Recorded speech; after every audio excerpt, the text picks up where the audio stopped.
گے کہ نبی کا جلسہ ہر اس شخص کو منانے کا حق ہے جو اپنا ہو، غریب ہو، یتیم ہو، ہر اس بیوہ کو منانے کا حق ہے، ہر اس یتیم بچی کو منانے کا حق ہے، ہر اس بھائی کو منانے کا حق ہے، ہر اس باپ کو منانے کا حق ہے جس کے بیٹے اس کی گردن میں پھندا ڈال کر بازاروں میں گھمایا کرتے تھے، ہر اس ماں کو حق ہے نبی کا جلسہ منانے کا جس کے بچے اس کے شوہر کے انتقال کے بعد اپنی ماؤں پر ناجائز قبضہ کر لیا کرتے تھے، ہر اس بھائی کو حق ہے جلسہ منانے کا، میلاد رسول میں خوشی منانے کا، جس کا بھائی اپنے بھائی کے مال کو غصب کر لیتا تھا۔ جب وہ امن و شانتی کا پیغمبر آیا جنہوں نے پوری دنیا میں امن و شانتی کا درس پیش کیا، اس بیٹی کو منانے کا حق ہے جس نے عید میلاد النبی کی خوشی منانے کا حق ہے، جنہوں نے پیدا ہوتے ہی دفن ہونے والی بچیوں کے لیے ایک ایسی تحریک چلائی کہ اب پوری دنیا میں کہیں کوئی بچی دفن نہیں کی جاتی ہے، اس کی گردن مروڑی نہیں جاتی ہے، اسی لیے یہ اپنا قلم چلاتے ہیں اور پوری دنیا کو آگاہ کرتے ہیں کہ جس نبی کا جلسہ ہم منا رہے ہیں، جس نبی کی میلاد ہم منا رہے ہیں، وہ صرف ایک قوم کے لیے نہیں، ایک دھرم کے لیے نہیں، ایک جو ہے وشیش فرق کے لیے نہیں، ایک قبیلے کے لیے نہیں، ایک جو ہے گھر کے لیے نہیں، ایک خاندان کے لیے نہیں، ایک ملک کے لیے نہیں، ایک شہر کے لیے نہیں، ایک صوبے کے لیے نہیں، بلکہ پوری دنیا کے لیے جسے اللہ رب العزت نے رحمت ہی رحمت بنا کر بھیجا۔ اس لیے اپنے تمام میڈیا کے ساتھیوں کا اس جلسے میں اور سیاسی لیڈران کا تہہ دل سے میں استقبال کرتا ہوں۔ آپ اس جلسے میں آئے، اللہ آپ کا استقبال بلند فرمائے۔ ہمارا یہ جلسہ بہت ہی چھوٹی سی عمر لے کے ابھی ماضی قریب کے گزرے ہوئے سال 5 یا 6 سالوں سے یہ الحمدللہ عمل میں آیا ہے۔ خوش عقیدہ ہیں وہ لوگ جو ایک دوسرے کے کندھے سے کندھا ملا کر نبی کی ولادت کے موقع پر، جلسے کے موقع پر بیٹھ جاتے ہیں شانہ بشانہ اور یہ کہتے ہوئے نظر آتے ہیں زمانہ کچھ کہے دیوانے اپنی جان دے دیں گے مگر دامن نہ چھوڑیں گے تمہارا یا رسول اللہ۔ اس لیے کہ سنا ہے آپ فراشی کے گھر تشریف لاتے ہیں، میرے گھر میں بھی ہو جائے چراغا یا رسول اللہ۔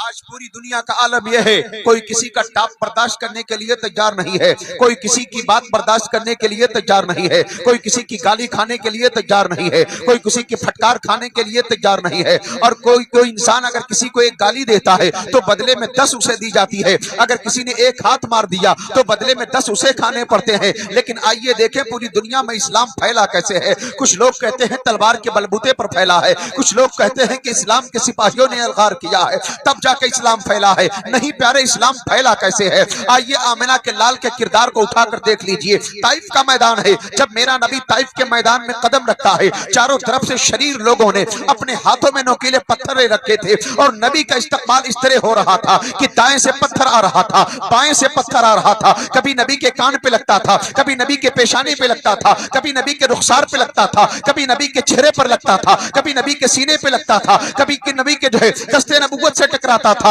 اور وہ نوکیلا پتھر جب نبی کے جسم سے ٹکراتا تھا تو نبی کے جسم کا حصہ کٹ جاتا تھا، اور جب چمڑے کٹتے تھے تو خون کا پھوارہ ابل پڑتا تھا، سر سے خون ٹپکا پاؤں تک پہنچ گیا۔ عالم یہ ہے کہ راویان حدیث بیان کرتے ہیں میرے نبی جب قدم بڑھاتے ہیں تو خون بہ بہ کر جوتیوں تک پہنچ گیا تھا اور جوتیوں سے باہر نکال کر زمین پر پہنچ گیا تھا۔ میرا نبی جب قدم رکھتا ہے اور زمین پر جب قدم رکھتا ہے تو جوتیوں کے نشان خون کے ذریعے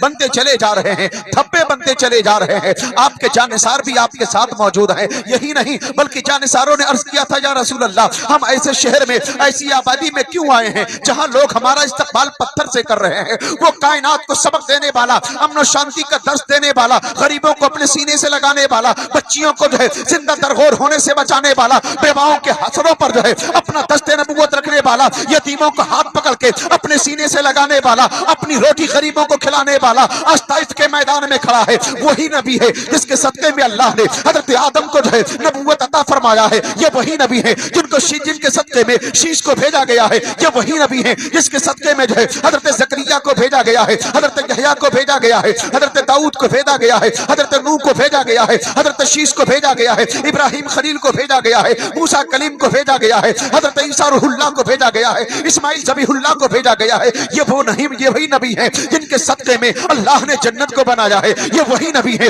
آسمان آسمان کا شامیانہ جن کے صدقے میں ہے یہ وہی نبی ہیں جن کے صدقے میں آسمان کے ستاروں کو لگایا گیا ہے، یہ وہی نبی ہیں جن کے صدقے میں چمکتے ہوئے چاند کو اللہ نے روشنی عطا فرمائی ہے، یہ وہی نبی ہیں جن کے صدقے میں سورج کو جو ہے کرنیں ملی ہیں، سورج کو وجود ملا ہے، ارے یہ وہی نبی ہیں جن کے صدقے میں اللہ نے پوری کائنات کو بنایا ہے، یہ وہی نبی ہیں جن کے راستے میں اگر کانٹے بچھائے گئے تو آپ نے کسی کے لیے بد دعا نہیں کیا ہے، یہ وہی نبی کی ذات ہے جس کے اوپر پتھر مارے جا رہے ہیں، اگر سجدے میں ہیں لوگوں نے اونٹوں کی اوجھڑیاں ڈال دی ہے، کچڑے ڈال دیے گئے ہیں، لیکن میرے نبی نے کسی کے لیے بد دعا نہیں فرمایا ہے۔ آج زمانہ کہتا ہے کوئی آپ کو ایک ہاتھ مارتا ہے تو اس کو 10 ہاتھ ماریے، ارے نبی کا کردار اٹھا کر دیکھیے، یہ اس نبی کی بات ہو رہی ہے، اس نبی کا جلسہ ہو رہا ہے جس نبی نے کسی کے لیے بد دعا نہیں کیا، پتھر کے بدلے میں پتھر نہیں مارے۔ جب طائف کے میدان میں میرا نبی گزر رہا تھا پورا جسم لہو لہان تھا، پورا جسم خون سے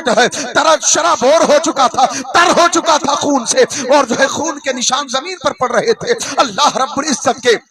جو ہے چنندہ فرشتے آتے ہیں، ملک السحاب آتا ہے، پانی جو ہے برسانے پر جو قدرت رکھتا ہے وہ فرشتہ آتا ہے، کانوں میں سرگوشی کرتا ہے، سلام پیش کرتا ہے۔ آج کچھ لوگ کہتے ہیں کہ جلسوں میں تو دیوبندی وہابی سنی کے نام پر ہماری گروہ کو تقسیم کیا جاتا ہے، اسلام کو بانٹا جاتا ہے۔ نہیں پیارے، جلسوں میں یہ کام نہیں کیا جاتا ہے، جلسوں میں مصطفیٰ کا کردار بتایا جاتا ہے، مصطفیٰ کی عادت و اعتبار سے واقف کرایا جاتا ہے، سنت مصطفیٰ پر چلنے کا طریقہ بتایا جاتا ہے، اسلام کیا ہے وہ طریقہ بتایا جاتا ہے، کلمہ کیا ہے اس کا پاور بتایا جاتا ہے، قرآن کیا ہے اس کی تاثیر بتائی جاتی ہے، علماء کے بیانات کیا ہوتے ہیں اس کا مطلب بتایا جاتا ہے۔ عقیدے کے معاملے میں جب گفتگو ہوتی ہے تو یہ بتایا جاتا ہے ایسا عقیدہ نہ اپناؤ جس کی وجہ سے تمہارے ایمان کی جان مجروح ہو جائے، ایسا عقیدہ پکڑو کہ تمہارا ظاہر بھی مہکنے لگے، تمہارا باطن بھی مہکنے لگے۔ بے شک زندہ